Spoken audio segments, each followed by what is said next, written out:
Welcome back, everyone, for Game 4, where Cloud9 is just a win away from an appearance at Academy World Finals. That's right, you heard it here, Academy World Finals. And we're going to win something. My favorite thing is just seeing people who are like, what do they mean Academy Worlds? It's a giant meme. If you guys don't know, it's just out of nowhere. I forget which, someone told me which team it was, but one of the teams started calling Academy Playoffs Academy Worlds because we're the only Academy League. Yeah, was it Cloud9? The favorites. Indeed. For the winners of Academy Worlds. So now you got to name what you win, right? Isn't it? I don't think they get to call their shot in that regard where it's like, yeah, I want a Ferrari for winning Academy Worlds. I don't think they get to decide that. That'd be pretty sweet. I'm just saying. It would be. That's why you can't get to do that. Is it's too sweet. We'll become like the LCS Buick Open or something. We start getting crazy sponsors. Yeah, we'll see. All right, so FlyQuest is selecting blue side as we head into this matchup. I know it looks like C9's on blue, but FlyQuest stay on the right. They are going to be on blue side. So it's C9 with the counter pick here.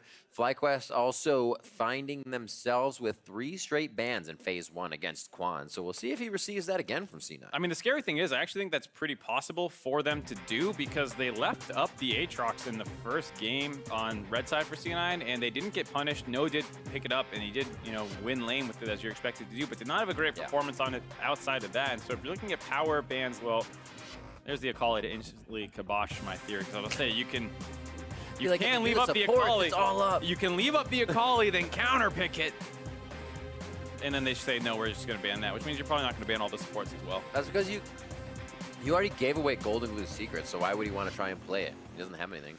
But he has plenty of things he can play. No, for Akali. Oh. Yeah. So, way to go, Mark. It's one thing to know the secrets and one to be able to execute on them well. With these bans, That's true. This is why I'm a gold player. I know all the secrets. I can't do half of them. Me neither, man. That Swain seems like quite the throwaway ban. We'll see what else they get rid of here. I expect the Alistar ban actually still, because even though you're going to be giving up something like Rakan or Braum still, I think the Alistar for Quan has looked so good it still might deserve that ban. Yeah. But we'll see what they choose to do. Maybe they also do a throwaway ban, because that Swain is kind of saying we want to leave a lot of stuff up here to have the most options available on what to go with. And it's the LeBlanc. I mean, no surprise. Peckhamwolf really kind of showed why it's been getting banned all series long. We soloed. Yeah, solo kill on the Golden Glue and then played team fights and skirmishes pretty well. But that doesn't mean the Alistar for Quan, if he wants it. Patience. 7 seconds. Ooh, okay. Aatrox coming in again for FlyQuest. Yeah, I think for C9, the idea of letting it slip through the first phase only works once, because as soon as FlyQuest shows that they're willing to play it, the priority will bump up for C9, and then they'll have to take the pick first. That's why C9 grabs it there, or excuse me, FlyQuest grabs it there, as opposed to in the second game of the series where they were able to get it in the second round. As a response, C9 instantly grabbed that Poppy for Shiro again, looked fantastic, and the Kai'Sa. I also love this series. Every game. It's a little surprising considering we've seen some Kai'Sa drop off in other regions in play with Varus and Ashe and other stuff cropping up a little bit more, but it's still a super strong champion as we've already seen this series and previous ones in Academy playoffs, so not a bad pickup for themselves. There's that Braum that we're talking about getting through. Looks like they're going for that instead of the Alistar. So they've banned the Braum more than the Alistar, but now the Braum is let through. Has a mistake been made? No, I'm just kidding. We'll see. Yeah. So the Trundle does get locked in as well. A lot of that Freljord coming in for FlyQuest Academy today. And we'll see what the final Cloud9 Academy is here. Looking for that jungler if they keep it true to picks in phase 1. Yeah, and I'm a little surprised to see that this does give them the opportunity to ban out AD carry now that they were using previously in Game 2 in the Tristana to punish the Kai'Sa. Will not get the opportunity here. C9 matches the other roles, so you can expect some support bans out of FlyQuest and some AD carry bans. There's the Varus. We'll see if they actually go for the Tristana or go for the Ashe again. It's not quite the all-in lane with the Alistar that they had from the previous one, so it's not quite the kill threat, as well as the fact that C9 is holding their support pick. I mean, do you go Xayah Rakan? I don't think so. I think you're gonna do that. I don't think you want to put that Braum mid or whatever. Oh yeah, they have Braum. Yeah, I keep looking away from the top in the satisfied picks. Yeah. So definitely the Tristana feels a little less appetizing without that Alistar, but we'll see. That is what they decide to leave up. That's true. I said they match picks, but they didn't. I forgot that Braum was in there, and it's not the AD carry, so they are pinching out the supports now on Fang. Yep. So the Alistar gone, Rakan gone, the Morgana still up, which is something we've seen before out of him. And that's what they did on their previous red side game. It should work well. Again, it's like we said, a champion with a lot of good matchups into the meta supports. Braum's passive being very telegraphed, and you can put the Eon right before the 4th proc gets activated to block the stun. Or you can just block the actual projectile that goes flying at your face, and no surprise, there's the Morgana pick. A little more Janna. Pick up.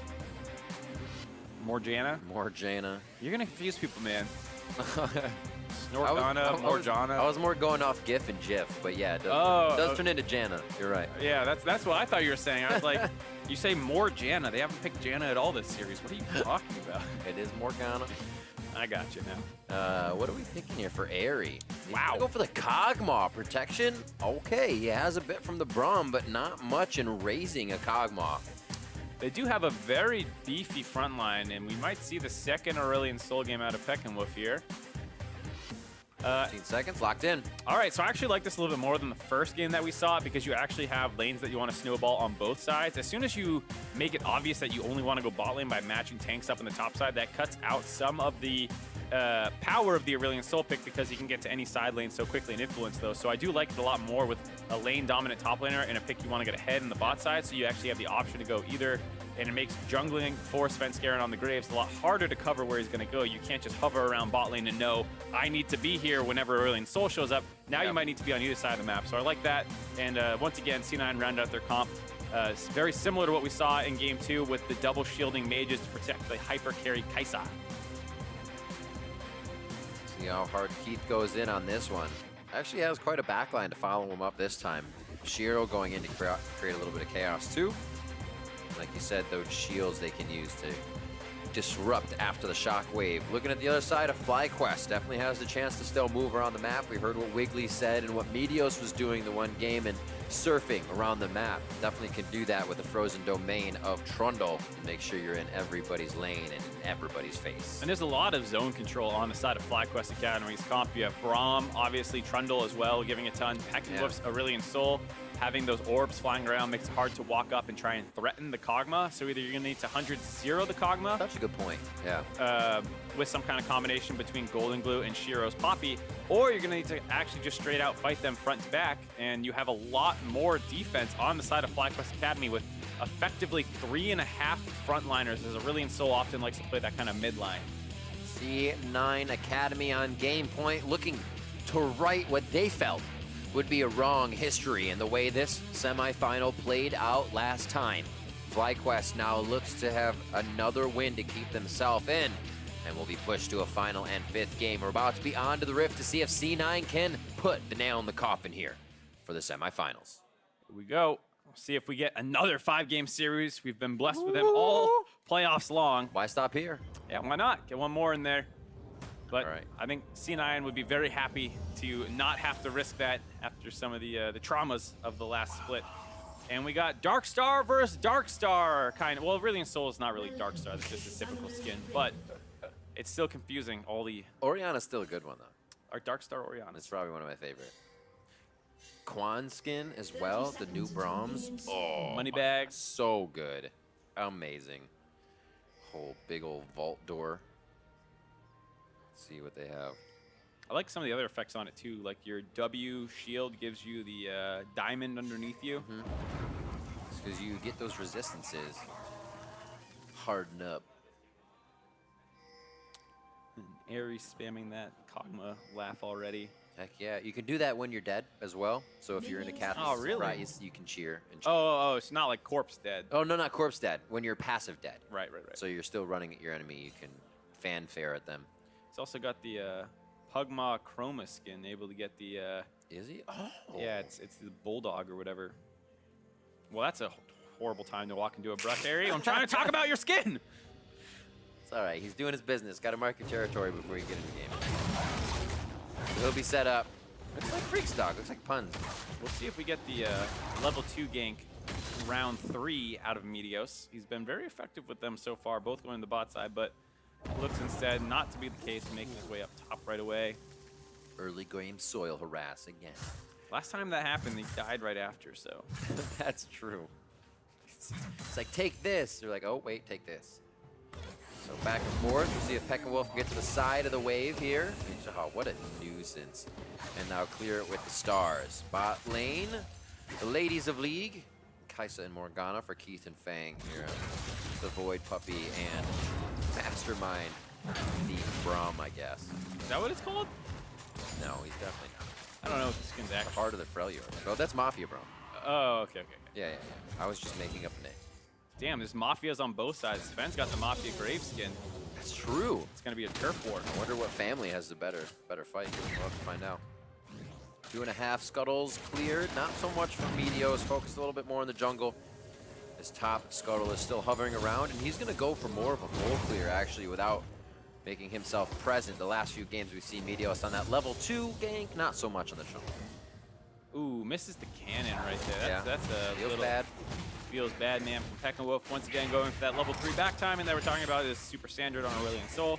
Came back with the Dark Seal last time around. Just the same look here. And on Airy. that timing, Spence Garen might be looking to do something instead of just going for the counter jungle. Trundle has made his way back down, though, so we might see them bump into each other around the bot side here. Ares low. Keith is definitely healthy enough to take this fight, but there's no summoner heal on the bot side. Remember, they have a teleport for Keith. Yep, It's going to be here. Fen coming in late, but there's the double buff for both junglers. Fang goes down, or I'm sorry, Fang drops Quan first. The trade is on to Ares. disaster. Cathian Surprise is going to pop, but it's not going to be enough. And Meteos could refresh that double buff. No, he stays alive. And they're going to be able to push the turret 3 strong for Cloud9 Academy. I'm really surprised to see them not flash in to try and get that third kill, holding their summoners instead and taking the 2 for 0. C9 showing some restraint in the bot lane, and just a really unfortunate timing window there by FlyQuest. Did not have vision of the Krugs. You see a lot of times in lane what people will do when they're getting pushed in early on to the game when they don't know the clear from the enemy, especially when the enemy is red side. You'll see people drop a ward on their Krugs behind them. Yeah. Just to get to know if they're doing that, which is a pretty typical path. In fact, they didn't do that, did not cover for that gank by Meteos. They get countered by that early aggression that we see out of the Graves a lot of the time, and that's what really nets them that 2 kills. Going to feel very good. Sven gets away with an assist, so he can get half his item finished up. I guess he's tied right now with Meteos in that sense. But they'll have that pressure around the map, and we'll see here how it happened. Yep, so they don't check for this play before they go for it. You think the heal, like you said, that summoner advantage might be safe, but Juan's dead before Meteos even gets into range, which made this pretty risky, and Sven gets a pretty easy cleanup on Aerie as a result. And then Meteos, I was wondering if Keith was going to go for a flash auto attack because he had 4 stacks of the plasma, just needed the 5th. Didn't actually go for that kill, which was, like I said, a little surprising because I'm pretty sure that 300 gold is probably worth flash. But either way, maybe Meteos would have had the flash reaction, then you're just trading. Meteos had to flash either way, and you just take that advantage for free. So, the bot lane activation. Wait a minute. Golden Glue in mid, low on mana. Cleanse there, flashes up if he wants to turn around, so he's using the Clockwork Wind to passive with that mana low. I have to say, this is the first time we saw FlyQuest here not really be able to activate in the bottom lane and find power out of Aerie and Quan, giving Meteos a little bit more strength around the map. Yeah, those 3 guys have been mostly stepping up over the course of this game. Even the last game, which was a bit of a roll by C9, Aerie was still putting out a ton of damage, getting he was. Really nice kiting into those skirmishes. Just kind of was behind against a bunch of divers and assassins, which is never going to look good for an immobile marksman. But this time around, not getting ahead once again and going up against a very strong Kai'Sa now on a not very meta pick currently in Kog'Maw. Yeah. Cole for him as well, so you can see it's kind of laid back or that Oh yeah, farming. that's all right, you guys are winning the lane. Take it, enjoy it. Yeah, I'm cashing in at 2 items. basically telling the team. A little back and forth. Golden Glue, is he just level 1 shield? Yeah, so 3 on the ball move as I would expect it. It looked like he didn't take too much damage from his protect, so I wondered if he put an extra point in it. What is the idea here, top side? Wave push, a little bit of rotation to offset the map and make Golden Glue think. But it looks like Peckinwolf's just going to do a small rotation. Aerie low here as so much pressure continues on this bottom turret. Yeah, trading outside some pressure. FlyQuest commits to kind of pushing up on the top side. Shiro's here to defend now. Might be going for the solo kill. It's going to be tough for him to do. Absolutely. Imagine if Golden Glue had gotten the roam up. He actually just used his Shockwave in mid lane onto Tekkenwolf. Yeah, he's trying to control Pekkenwolf so he can't get down to influence either of those pushes that's happening in the top and bot side. If he can neutralize the Aurelion Sol, this is great for them for this dive. Oh, the end of the line, full damage. They're literally set up and taken down here. Svenskeren, he's going to spend a little too long across enemy lines and go down. But they are kind of getting the... Actually, they didn't get much on the bot lane. That was one for Fang, so I take it back. That was just more for Svenskeren. One for Fang and denying a fair amount of CS, and that's why you saw Golden Glue trying to blow that ultimate in the mid lane to stop Pekkenwolf from being able to trade back, because if he's not there, maybe you see Svenskeren getting the second kill on Quan. Either way, that's not going to work out. The initial dive attempt is when they only had the timing window for this to work, and this one works out fine. They land the binding, but about 15 seconds ago, they looked for a similar opportunity. Maybe it was like 20 seconds ago, but the binding missed. And that was the big problem, because I think they communicated Aurelion Sol moving up to the top lane, so then they start making their own play on the bot side, which this time they had the pink ward and the brush behind them, which is why Pekkenwolf stopped going up to the top side. You saw them maybe taking that blast going over together, and he says, oh, no, I need to go down. Like, I have to cover my Kog'Maw. It's way more important to do that.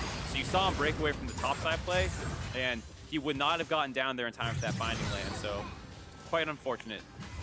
And there is the Poppy. Reason you take it into Aatrox. Little counter bit. I also like the chains move, where you can shift out of the chains if there's minions around. Oh, that's no good. Killer's gonna stop. Subjugate goes on. That wasn't within range of the turret, so Noah's gonna get there too close before the minions. World Ender goes on. They're gonna go ahead and give this one to No. He'll go down to the turret, and he'll be back up nice and healthy to take this one down with Meteos. Good answer by FlyQuest. As soon as that first play on the bot side turned south, they quickly flipped their lane up to the top lane. And this is why I was saying it's so important to be able to have more than just a tank in the top lane when playing with the Aurelion Sol and stuff like that, so that if things don't work out in the bot lane, you can actually start making your own plays elsewhere on the map. I don't think we've really seen the position of bot lane change. They've been at that 75% push mark. Ari and Quan forced to farm under their turret, and Keith and Fang are always ready. Like, Svenskeren, you want to dive again? We are ready. It's a complete split map situation. Finally down. Yeah, finally they get their own turret. And like you're saying, this is a split map situation. Ari and Quan know they're too weak to fight any 3v3s, and they are in full defensive mode. Sit under your turret, farm up as best you can, try to stem the bleeding while your team gets advantage in the top lane. It's about a 30 CS lead bot, 20 CS lead top, plus the kill. With both laners having those. So FlyQuest is not in as terrible as a spot as you might have thought after that initial gank got turned. They've done a good job reacting to what happened, but still on the back foot. And now there's Infernal Drake, so that's not feeling so hot. No. For C9, it feels good. Bomby Cinder for Shiro as well, so he can kind of stand toe-to-toe with No even more now. We're going to swap these lanes up and see where everybody kind of falls into place. Good wards for C9 as they placed for the Dragon. They might lose a little bit of that vision, but we should see vision overall heading towards top side of the map now, with that Rift Herald being a bit of a priority. Somebody wants to get their hands on it. Yep, we can expect to see Svenskeren start swapping the pressure up to the top side with his bot lane moving up there as well, which bodes very well for their objective control that they had gotten on the bot side as Svenskeren had hopped the wall, and now, Meteos in some trouble. Flash over, Soul Shackle forces the flash, so Summoner for Summoner. It looks like they'll be able to push this top side. Svenskeren pushing in just for a bit of vision to make sure they will be safe to go up a little bit further here. And mid lane, still toe-to-toe. Pekkenwolf, Golden Glue not letting each other leave, but also giving each other a hard time. Yeah, I'm a little surprised. Like, this is a similar story to Game 1 where Pekkenwolf has not actually influenced either side lane on the Aurelion Sol pick, which usually means you are in for a rough time come the mid and late game because you're not playing Aurelion Sol from ahead. But that's what we said last time, and he ended up 5-0-3 at 20 minutes and kind of carried a lot of the team fight. So once again, I am going to hold my tongue this time around to see how he's able to play this one out, because FlyQuest at 1,000 gold down is definitely not out of the game with a scaling Kog'Maw and an Aatrox with side lane pressure. It is a differently, you said it a few games ago, but it is definitely different play style from his Aurelion Sol. Here we go. Like he can dance around the fight. Oh, Killer Instinct goes in. Great block by Quan as he throws the tank up. He gets pushed into the wall though. Glacial Fissure goes back. They instantly lose Meteos from 100 to 0. It's like he had no resistances on that with the follow-up damage. Shocking off from C9 as they pressure onto the top side of the map here. Just 12 minutes in, and FlyQuest has to respect everything about it. Yeah, that was a very interesting play for a lot of reasons. One, C9's bot lane is exposed in the top side of the map, and it's very tempting to want to go up there and gank it, but we know that is their strong side, and so you're opting into fighting that strong Kai'Sa. And they also had a lot of wards behind them, so Shiro could TP in, and No did not really have any wards near where that fight was starting. Right. And because Meteos had traded his flash out 1-for-1 from the force of Fang, it was very easy for Shiro then to collapse and get the kill. So that was just really good communication by C9, knowing what summoners were available and where they were not. The timing on this as well. Shiro just reached that wave as No hit the turret, so missing a canyon still gets to clean up quite a bit. So plays across the map for him, coast to coast, coming up big. And look at the vision that's been left by Cloud9 as well. They are privy to everything FlyQuest will be doing if they have to cross the river. And right now, they're standing in the face of Golden Glue, so they're happy to set up and take the fight if it comes.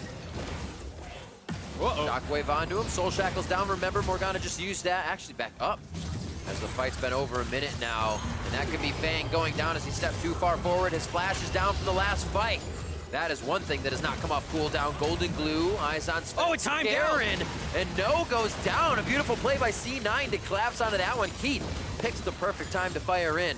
And now Cloud9 have an upper hand coming into mid. A 1-for-2 so far, and FlyQuest only have 3 left. You said perfect time to fire in there by Keith. Sometimes we exaggerate that term, but I think that was literally, you know, frame perfect. The last missile of the barrage, getting the damage to actually kill No. That was a great play by No to come in, and we're talking about the mid-game Aatrox usage being lacking in the last blue side game. Looking much better this time around, but Keith, the perfect punish. Whoa. Now, One on the wall, they can keep him slowed. Shield the keep TP mid-range came in. because of speed.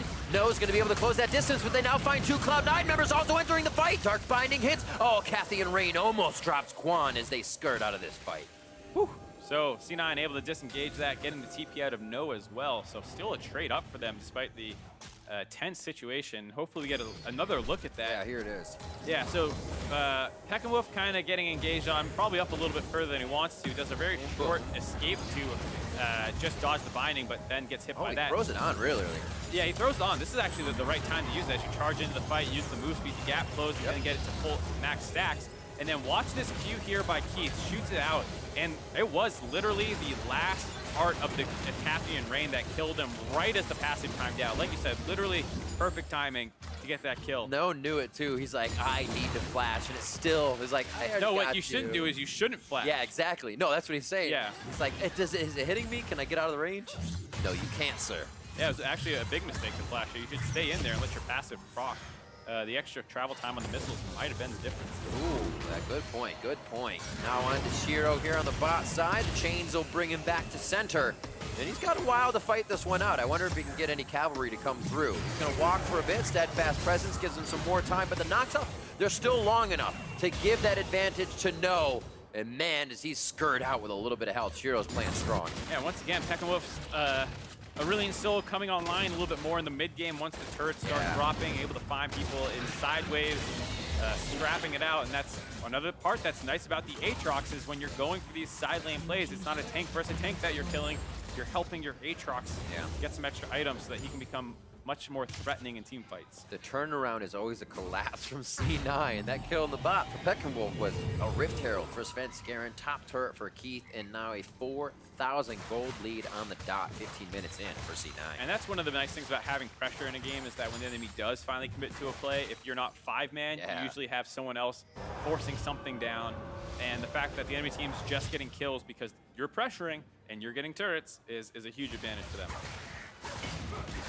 Next on the menu for C9, they have a bot turret to protect. I don't think that'll even get too much pressure. Outer turrets eventually fall. So they now have a second tier mid to look at. Still got 3 minutes onto Baron. Ocean Drake is going to be picked up here. C9 basically owns everything to the river and maybe even a little bit over. Not all of FlyQuest jungle just yet, though. Yeah. Working around the entrances to the jungle. Fang wants deeper vision, though. Has to be a little careful to go get that. Settles Soil for one checks. right outside. And like you said, the soil check useful for people who don't know. Your Ares still goes flying out if you hit someone, so even though the soil doesn't get vision, now you know someone's in that brush. Is it still like a spell vamp thing? Yeah, her passive? Yeah, pretty sure. But do you get it? Can you spell vamp check if you didn't have airing? Does that happen? Not I sure don't if you think get like an emblem or something. I don't think the tick is Like enough. you're vamping. Yeah. No, there's no emblem, but Right. if you hit someone with a binding and you see like, you know, plus 15 HP, plus 20 HP, Yeah. you got it. Easy. Quick clear here in the bot lane, and we see FlyQuest prioritizing quite a bit of strength, which leaves Shiro alone. This is the waiting game for Cloud9. How close is Shiro is how close Cloud9 can be. Yeah, I mean, 17 minutes in the game, C9 with a comfortable gold lead, but still need to be careful as they look at these plays.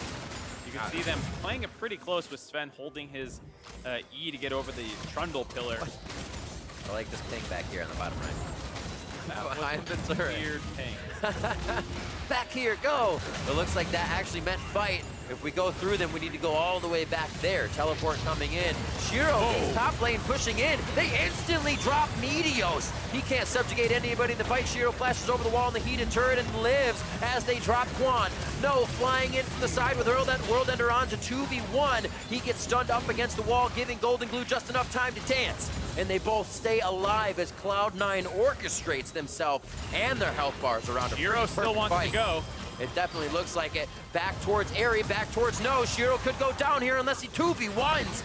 He only got the one in the 2v1 so far, but Cloud9 able to take these fights with slivers of health and still confidently press forward. Yeah, still a very well-fought situation by FlyQuest. I think Shiro deserves a lot of credit for that instant wall stun onto Meteos, once again allowing his team to pop the Trundle before he can get his ultimate off. Yeah. And that's the thing when you play a tank into the Trundle is he's always going to be stealing those resists, which makes him so much harder to kill. But until then, he's just base HP plus the Cinderhulk and then plus a Tiamat. So really not tanky at all. And that wall stun that was instant as soon as that TP finished completing.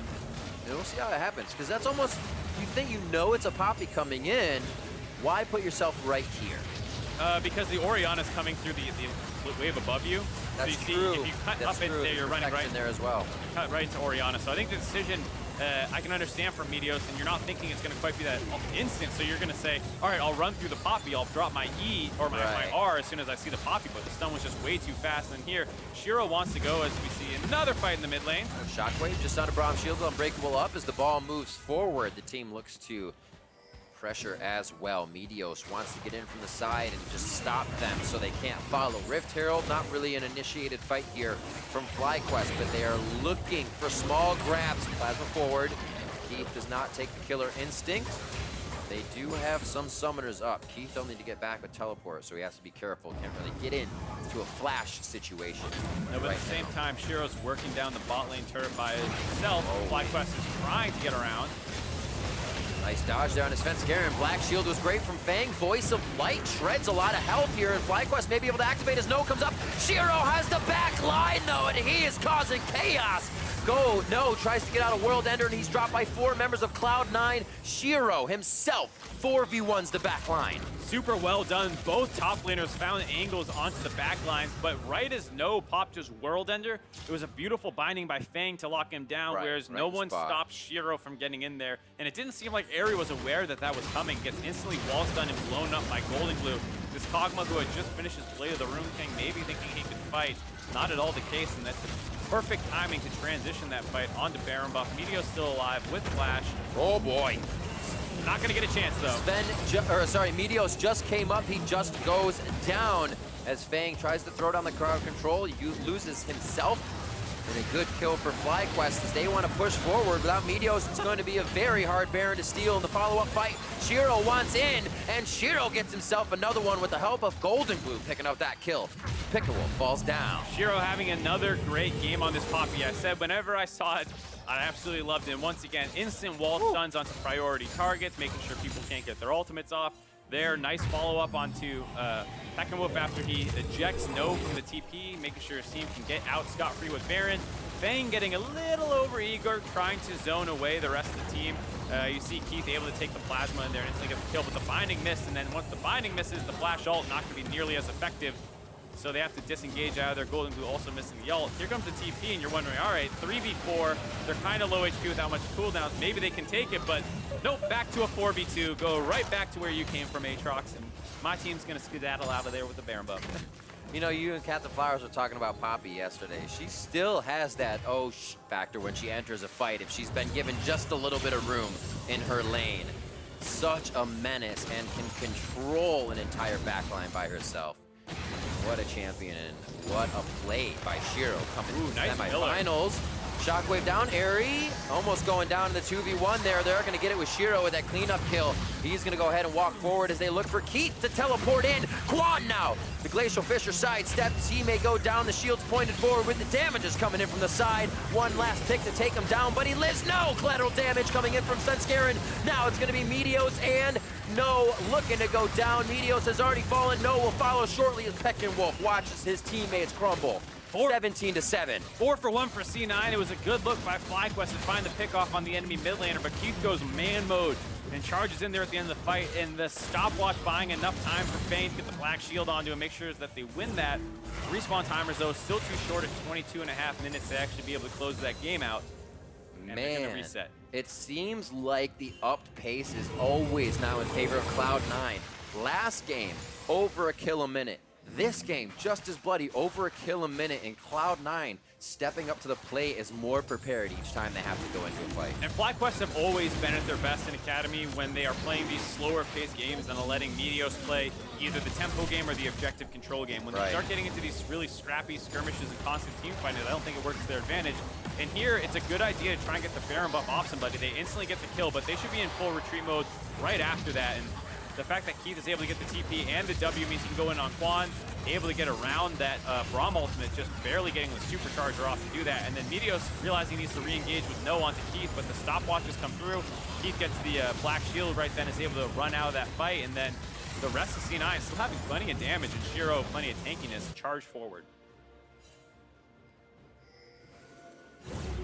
Strong play out of C9 here. Our biggest lead in gold in the semifinal so far, just over 10,000 coming in for Cloud9. It's going to be very hard to come back for FlyQuest. They found it at just about this time, but not from this deficit in game one. It was much smaller, and they don't have as many ins this game. No, they only have 10 seconds left on Baron buff. Let's see if they decide to try and end the game here. Shiro's going to wrap around, but it does feel a little bit difficult, despite the gold lead, to actually go ahead and finish this game out. Hard to even get that wave clear in there. They try to activate on a Shiro. Big Oh my God! Shockwave absolutely deleting FlyQuest. In comes the damage from Keith. Eyes onto him as he is flowing forward. But the shotgun shells from Svenskeren are what is leveling the team. There's the triple kill coming in. It's going to be Keith's over Svenskeren's for the full house. The ace for Cloud9. They're onto the Nexus turrets, and Cloud9 is moving on, not to be snuffed out this year by FlyQuest, and to find victory in Game 4 of the semifinals. C9 moving on to the finals where CLG Academy awaits them. And it feels like a clash a long time in the making, as both these teams have been vying at the top of the tables all Academy split long. It really has. We will see both boys in blue take to the stage for that final matchup to push each other to the limits. And the game today here played out to 4. Almost pushed to 5. Sorry, Mark. Didn't meet your requirements. My son must have been off with me Something today. must have been I off. always get 5-game series. I don't know what happened. Nothing was really off with Cloud9 after they found themselves in that loss situation. They turned it back on. And Keith in particular turned it on. A rough start to game did, one a little he did. bit, and then You had your eye on him. yeah, some rough team fighting game one, some rough lane in game two, but after that, he absolutely smashed. And a lot of comps were built around him, so you see the team does put a lot of trust in them. And how pumped C9 is winning that series. Everyone in the crowd giving the love. And I really liked what I saw. Two very different styles of C9 Academy. You have the mid lane snowball focus when they take the Fizz and the Lee Sins, and then they have the bot lane carry hyper focus where they take multiple supportive mages and empower Keith to go off in those team fights. You saw that last one when he has the Ori shield on him, he has his own ultimate, and he has the Morgana black shield. He's up to around 3,000 HP as an unstoppable hyper carry. Pretty damn scary. Awesome stuff all around. Credit as well from the start of picks and bans. They figured out they had to hit Quan. You had to get that Alistar out of there because it was causing so much trouble and it could not be repaired after he was in your back line. And I think a pretty good showing by FlyQuest, all things considered. I mean, yeah. Meteos absolutely took over game 1 and should have won game 2 with how well he was playing. Oh, man. Really fast start. What is it, 8 minutes, 75 range, 4 stack ability? Yeah, really impressive, getting kills in basically all 3 lanes at 10 minutes. That was tough to see them lose that game, but I think he had a great showing for himself. Like you said already, Quan on the Alistar looked great. Airy had some good moments. Peckinwolf on LeBlanc. No having his tank engages on the Scion was fantastic. And I think all 3 guys of FlyQuest stepped up and kind of silenced some of the critics saying that they were basically just carried last split by their mid-jungle duo. Absolutely true. You know, right now we are going to send it down to Avali May and Cloud9's Academy's top laner to hear more. Thanks, guys. Shiro, congratulations on the win, knocking out FlyQuest, who knocked you guys out last split, and now qualifying for Academy Finals. How important was this win to you? This is important, or it was really important for us because last split we got knocked out by FlyQuest 3-0, and we choked a lot on stage. But however, this time we didn't choke, and I think we played pretty well. But yeah, this time you played, you were in complete control. And I want to talk about your Poppy play because it looked like you were running interference that entire last game. So tell me, what was your game plan? I mean, we just wanted to play bot side, like with the draft. So like we just picked Poppy into, I think he played. Wait, I actually don't even remember anyone. That's how good the Pop. Oh, it was a good matchup, but like I just stay top and farm, and oh yeah, he was playing Aatrox. I just outscale him later on, so like we can just play bot side without worrying like I would lose later. So we just stacked my lane and we went everywhere. And we know that No is a strong and pretty aggressive top laner. So how did you prepare for maybe any unexpected matchups that you would face against him today? I actually didn't really expect the Scion picks. I think it has potential, but I don't think he played it too well, honestly. But I didn't really expect any other picks. Well, you handled it well. So what's actually interesting about Cloud9 Academy is you guys basically had the entire roster swap back and forth with the main roster on LCS, except you were the one staple on Academy. So what was it like cycling between all of these players, and how did you retain that synergy? Definitely feels pretty weird. I'm playing with like 9 different players. But I feel like everyone on the team meshes together like pretty well. Like no matter who you swap out, I think everyone will mesh together, and everyone just has like good teamwork with each other. Was there anyone in particular who stood out to you as like a great player or maybe a mentor? For me, I think Grayson for sure. Like he does a lot of the shot calling and stuff, and he teaches me a lot about the game. So definitely him as my mentor. Oh, we hear awes from the audience, from your staff. But you guys take on Cloud9 Academy next week, and I believe we have Wiggly on the desk. So what do you think about Cloud9 Academy? Is there anything you want to say to him? Excuse me, CLG Academy. We're coming for Wiggly. Coming for you, Wiggly. You heard it. Shiro, thank you. Wiggly, what's your response? Ooh, fighting words! Oh my gosh, coming for me? Whoa, that's some fighting words there, Shiro. Wow, you look shook. I'm so shook right now, guys. Shiro's Wow. just a very intimidating individual, honestly. Like every time I see him, it's just I get a little bit nervous. Heart rate shaking comes a little up. bit. Just a little bit. I right can now. tell. I mean, you're actually literally shivering in front of me. Like you can't sit still. Yeah, I mean, It's just one of these. You're just like, I'm gonna gank him. He's gonna flash my Graves ult, and Kobe's face palming. Anyway, 3-1 victory for Cloud9. They changed some players around so that they can win series. yeah. Change some players around. Yeah. Yeah. Which Better players? jungler wins? Oh, okay. Oh yeah, better jungler wins. Okay. Perfect. I didn't know you were Team Cloud9, freak. I'm not. I'm team smack talk people on the desk. Ah, okay. Yep. All right.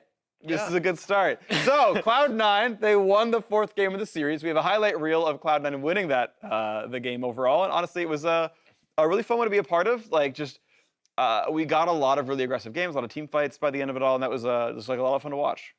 Yeah, I think overall, like you said, better jungle wins. I think that even the games that Meteos played really well in, I think Svenskeren was overall probably the most consistent player throughout the series for Cloud9. And yeah, I think every game he had a large impact. So yeah, I think he was a big contributor to their success. Yeah, I think they really improved a lot in their team play after the loss. I think they did a very good job of, staying composed on stage. A lot of things are going around, after the FlyQuest won game number 1 and remembering back to last time with the Right. 3-0 and everything. There's a lot of, chances there for them to, have those on stage kind of pitfalls where things start to fall apart. But in the last 3 games there for Cloud9, they did like a much more well-coordinated group. Yeah, and it was a team with a plan. It's another one, much like you guys did yesterday. Leave up the Aatrox, willing to kind of pick a tank matchup into it, and sort of time and again now, it's working really well. Aatrox still lane bullies. He had like a 25-30 CS lead. FlyQuest even got first turret up there as well. Like a lot went right for Aatrox, and then C9 just able to transition into team fights and did a really good job kind of carrying it out, letting their backline damage do their jobs. Yeah, I mean, it kind of just showed that. I think Kai'Sa won almost every single game this series. It felt like whatever team just picked for scaling and just didn't lose early game super hard, just ended up winning. So maybe that's going to be like a bigger focus in our final games against them, or Yeah. we'll find out. But I mean, Ari tried with this one, right? He went for the Kog'Maw. Unfortunately, a lot of pressure came down Yeah. there. There was a lot of Graves showing up. There was quite a few ganks coming through as well. I think they started him like 0 and 2 at the very beginning of the game. It's like, that's going to be rough to get through. Yeah, that split map really, really favored Cloud9, having so much extra pressure down there. Whereas, the pressure on top side versus Poppy, yeah, Poppy was down CS, but Poppy can just fall back, build tank, have health later in the game. Yeah. As long as he teleports in, it still takes longer to kill the Poppy off with 4 members than it does to kill off the Aatrox, even with the ult going. Yeah. So still was able to be more effective, and yet he was the one with the fed bottom lane because Cloud9 jungle got to split bottom side. Yeah, and that was good focus, right? That was Fensker going to the right place, making sure that lane looked very good. Now, for another interview, let's send it back to Avli for a word with Cloud9's mid laner. Thanks, guys. Golden Glue, congratulations on the win against FlyQuest. They 3-0'd you in the spring. Before this game, they called you guys washed up. So how does it feel to take today's win? Well, feels pretty good that we beat them. Like last time when we lost to them, we were like the heavy favorites, and we also had like enormous gold leads every single game. So it felt good to finally clean them up in this game. 3-1 them. Felt good. Now, in that one game that you guys lost, it was the first game. So was there an, oh no, it's happening again moment, or what was the team mentality? We definitely realized that we had a little bit of nerves in the game 1. Like we haven't played on the academy team hasn't played on stage together yet. And for a little bit, I was like, oh no, not this again. But we brought it back and didn't really feel any too nervous going into game 2. And Shiro gave you a little bit of a shout out as a good player, good teammate. What did you think of his performance as well as the rest of the teams? Shiro was like popping off the whole set. He was like doing really well in lane. He was pressuring roams. I thought he did really well. Now, you and Sven were actually subbed in on the main roster a couple weeks ago to take down Team Liquid, #1 team in the LCS. And now going into playoffs, we have the 7-man roster deal where you two might be able to make an appearance again. So what would it mean for you to take the stage during playoffs? I mean, it would mean so much to me because I've been in the scene for a long time and I've never actually played in the LCS playoffs. And it's just another opportunity for me to prove myself and prove like me and Dennis are, pretty strong pair of players. So I think it'd mean a lot to both of us. And before you get there, you have to take down CLG Academy as well as Wiggly. Is there anything you'd like to say to him or say to the rest of the team? Well, I'm just saying, when we had Wiggly, we lost versus FlyQuest. And now that we don't have him, we beat FlyQuest. So we'll see what happens in the finals. Grayson, thank you, and best of luck with that game. Guys, it's back to you at the desk. I love you, Wiggly. I love you. Wow. Okay. Wow. Looks like Grayson's listened to Freak. Yeah. I don't know. It's a really difficult one to come up with, guys. Wow. The guy wasn't on the team. They lost. Oh, it's really funny, guys. You're just under the bus. They just smash you now. No. Complete flame. Yeah. Well, it's funny right now, but we do play them next week, Yep, so we'll 7 see how days. funny it's gonna be. Oh, yeah. Then. Yeah. Are you gonna My camp guess mid? is it's probably not going to be as funny when we're shaking their hands at the end of the game, but we'll see Yeah. what happens. 3-0? 3-0? I mean, Every time. we like to bring it to Game 5 here at CLG. I okay? see. Okay. We're a Game 5 team. Okay. We like to have the fans win, not just Yeah. us, So Yeah. it's going to be a Game 5 series for sure. All right. I You're like gonna that. give him 2 games for good measure. Yeah, Clap in the end. I'll give Grayson 2 games after that comment. Maybe get his hopes up a little bit. I'm gonna have to come short. No ganks mid for the first 2 games. promise here. And then he goes 0-12-0 the Jungler's rest of honor. the series. Mm, Are you going to outsmite Svenskeren? I mean, Do you have it in you? I would hope I have it in me. Okay. Well, speaking of players having it in them, speaking of Svenskeren, the Academy players put their best foot forward today in the series. My brain no longer works. But one player stood above the rest to earn Player of the Series, and today the honor goes to the jungler Svenskeren on Cloud9 Academy. There's that bot lane camp. Yeah, I mean, even in the games, like I was saying, that Meteos was popping off and we were talking about Meteos the whole time. I feel like Yeah, the King's Svenskeren, one. yeah, he was just quietly performing well in all those games. So, yeah. Yeah, and then he came back at him immediately with the Olaf. That was a super strong performance. We just saw the clip there of the Graves game. They were able to split the map, win bottom side super hard for Keith, and allow Keith on the Kai'Sa to scale up super nicely. We all know how well that turns out for the late game. Yeah. So I think he was instrumental in the win conditions in the games that they did win. Yeah, absolutely huge player, and we'll see what it's going to look like next week. Looking ahead, Cloud9's victory advances them to the finals, where they will play Wiggly and the rest of Cloud9 Gaming Academy. We've already talked the predictions to death. They're going to clap you. You think they're going to clap them. You'll give them the 5th game. That'll make it look close, but that's going to be exciting. Same bat time, same bat place. Next Friday, 3 o'clock local time. Wiggly 3-2 victory. Yep, 3-2. 3-2 victory. Beautiful. 1 week to go until Academy Worlds Finals. Until then, there's more league action coming up tomorrow with the first round of the NALCS playoffs. Echo Fox taking on TSM. Beginning of that one, 100 Thieves versus FlyQuest the next day. What are your thoughts? I mean, Fox has been looking pretty so-so recently, and TSM's kind of been on the upswing, so I'm probably going to have to side with TSM on that one. And Hunter versus Fly is kind of just a coin flip, really. Really? I feel like both teams have just been kind of all over the place in their last games. So Even though 100 Thieves 2 had the tiebreak day. yeah, it wasn't very convincing to me. Sure. I mean, they look kind of shaky, even in their wins, so. I mean, most teams this split have looked shaky in the North American LCS, That's so I true. can't argue with that. All right, well, going to be exciting stuff. If that's also too long to wait, then of course stick around. The EU rebroadcast of their first quarterfinal matchup between Schalke 04 and Splice will come up in just a few minutes, so check that one out. Now for myself, the casters, the entire live broadcast crew, thank you for watching, and we'll see you next week for the Academy World Finals. Woo!